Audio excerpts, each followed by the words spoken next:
Bon, ben voilà, je suis donc avec Claude Pelé qui nous présente son dernier album. Donc, vous pouvez nous le présenter. Ah, C'est donc un manga comics. comics. Voilà, je vais vous montrer quelques pages de couleurs. Voilà, mis de pages de couleurs. Voilà, un petit peu à la façon Manga. manga. Ouais, pour un public jeune ado, jeune adulte, on va dire. Voilà, donc l'histoire en gros, ça parle de quoi l'histoire? Alors là, Bon voilà, donc l'histoire elle se situe où à peu près? Bon, bon, évidemment, l'histoire, ça se situe dans le multivers. C'est-à-dire qu'il y a plusieurs univers. Alors là, on commence à présenter le premier endroit, le premier univers dans lequel ce sont les aventures de Blob.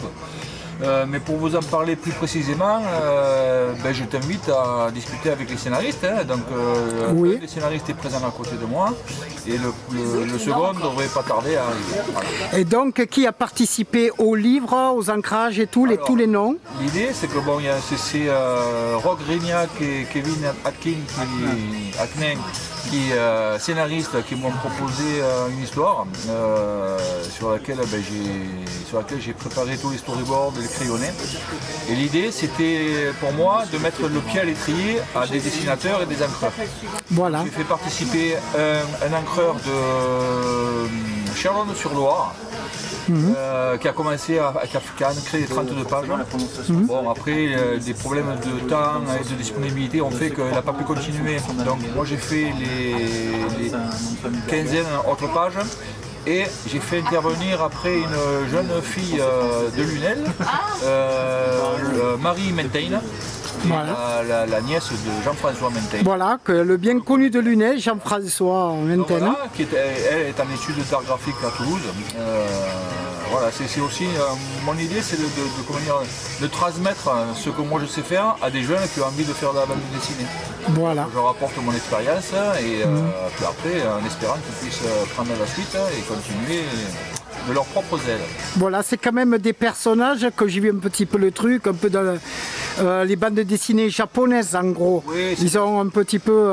Voilà, comment dire, en ce moment, la lecture qui se. Chez les jeunes en tout cas, le manga merci les cloches. Le manga c'est ce qui se lit le plus. Alors bon, c'est pas tout à fait du manga, c'est pas tout à fait du comics, c'est un petit peu entre les deux. Et c'est pour ça que j'ai appelé ça un manga comics. Un manga. Oui, c'est un manga et le comics, donc c'est un mango mix. Voilà. Voilà, donc le livre s'appelle Akari. Ikari. Qui veut dire Lumière en japonais. Alors Ikari Fantasy, ça veut dire lumière Fantastique. lumière fantastique. Voilà, merci. Voilà. Donc je vais donc passer au scénariste qui est à côté. Hein. Voilà. Bonjour, je suis donc avec le scénariste. Vous, c'est. Kevin Hacknen. Bon, donc c'est vous donc que vous avez proposé l'histoire à Claude. Ouais, exactement, avec mon meilleur ami Roch, qui pour l'instant n'est pas là. Voilà. Et donc, c'est quoi votre idée générale? Alors à la base, c'est parti d'un jeu de rôle que je faisais avec mon meilleur ami Roch. Et du coup, c'est un univers qu'on a voulu présenter avec le support de la BD. Et du coup, le héros Blob, qui s'appelle lui, là. Blob. Eh bien, C'est le gros en jaune ou le tout petit? c'est le gros en jaune. C'est lui. Ah, c'est le gros en jaune.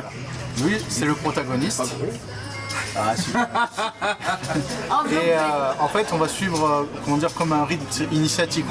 On va essayer de savoir qui il est à travers toutes ces histoires, en apprendre de plus en plus sur ce personnage qui, pour l'instant, reste mystérieux parce qu'il apparaît vraiment en plein milieu de l'histoire comme ça. On ne sait pas nous pourquoi ni comment, mais au fil du temps, on va comprendre son histoire. On va suivre vraiment son développement et aussi l'univers qui l'entoure, parce qu'il n'y a pas que lui. Après, il y aura d'autres personnages qui vont se greffer à son histoire à lui plus tard. Voilà. Après, dans le tome 1, ça va être principalement La découverte. sa première mission, en fait, tout simplement. Oui, je voulais dire, quand on a parlé jeu de rôle, ça veut dire, je sais qu'il existe des jeux de cartes où qu'on lance sur une table et qu'on s'invente des histoires, non? C'est pas ça? C'est pas loin, il n'y a pas de cartes, c'est plutôt des lancers de dés. De lancer de dés. Ouais, en fait, vous faites une feuille de personnage, vous lui donnez des statistiques, et après, en fonction du lancer de dés, il réussira plus ou moins ses actions. Après, nous, avec Roch, on fait du jeu de rôle narratif. C'est-à-dire qu'on est tous les deux et chacun joue un personnage, un peu comme au théâtre, Oui. simplement. Et c'est grâce à cet univers qu'on s'est inventé que Icari Fantasy a pu naître, tout simplement. Donc je peux dire donc votre rencontre avec Claude Pelé s'est faite comment pour présenter votre projet? Avec Rock, un jour, on s'est dit on va faire de la BD. Du coup, j'ai demandé à une amie si elle avait des contacts. Et ce qui m'a aiguillé vers Fabreg, le festival Jeter l'encre. Voilà, le festival Jeter l'encre.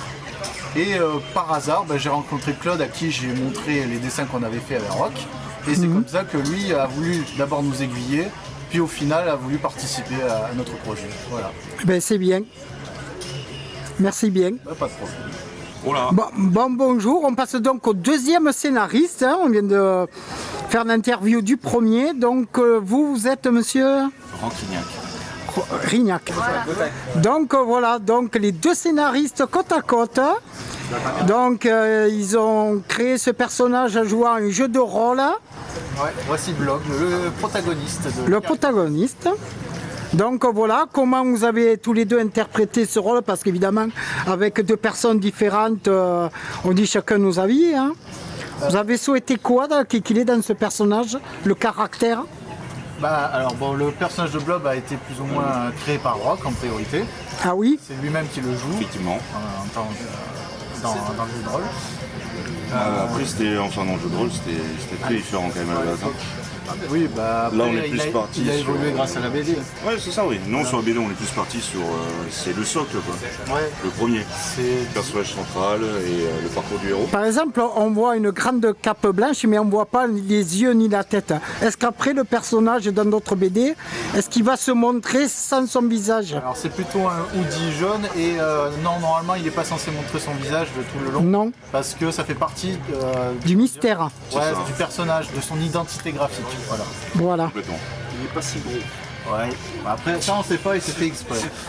On sait pas pourquoi il a cette carrure. En vrai, il pèse 15 tonnes. C'est vrai qu'il est... Donc voilà. Donc c'est donc Claude Pelé qui l'a mis en dessin, le personnage. Vous avez dit ce que vous voulez et lui il a mis. C'est ça, On avait une exactement. idée précise. Voilà. Claude nous a permis vraiment d'en avoir une idée encore plus précise grâce à son style graphique. Voilà. Et depuis, ça nous a permis d'améliorer l'histoire vraiment du personnage grâce à son nouveau design. Donc, franchement, c'est que du bénéfice. Donc j'ai vu qu'en tournant la dernière page, il va y avoir un numéro 2. Donc ça ne dévoilait rien du tout. On espère. Voilà, on espère pouvoir le créer. Et après, il y a quand même énormément de problèmes logistiques derrière ça, mais bon, on espère vraiment que le futur nous permettra de le créer.